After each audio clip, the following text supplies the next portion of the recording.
एक घने जंगल में नदी के किनारे एक बड़ा फलदार पेड़ था। इस पेड़ पर एक चतुर बंदर रहता था जो रोज ताजे फल खाकर अपना पेट भरता था। नदी में रहने वाला एक मगरमच्छ जिसका नाम गोटू था अक्सर बंदर से मिलने आता और बंदर उसे भी फल खिलाता। धीरे धीरे वे अच्छे दोस्त बन गए। लेकिन एक दिन मगरमच्छ की पत्नी ने उससे बंदर का दिल लाने की फरमाइश की। वह कहती थी, अगर बंदर इतने रसीले फल खाता है तो उसका दिल भी बहुत स्वादिष्ट होगा। मगरमच्छ अपनी पत्नी की बात सुनकर दुविधा में पड़ गया। वह अपने दोस्त बंदर को धोखा देने का विचार कर रहा था, लेकिन उसका मन भी इस बात से दुखी था। अगले दिन मगरमच्छ ने बंदर को अपनी पत्नी से मिलवाने का बहाना बनाकर नदी के पार आमंत्रित किया। बंदर, जो स्वभाव से भोला और दयालु था, तुरंत तैयार हो गया।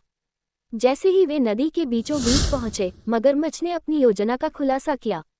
बंदर चौंक उठा, लेकिन उसने तुरंत अपनी बुद्धिमत्ता का इस्तेमाल किया।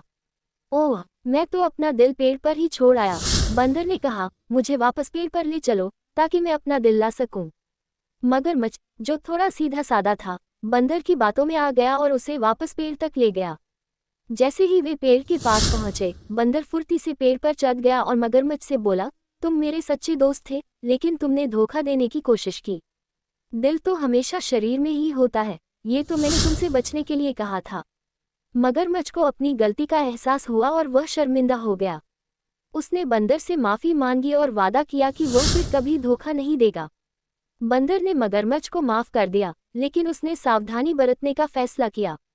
नैतिक शिक्षा ये कहानी हमें सिखाती है कि धोखा देना कभी भी उचित नहीं होता और सच्ची दोस्ती का महत्व बहुमूल्य होता है।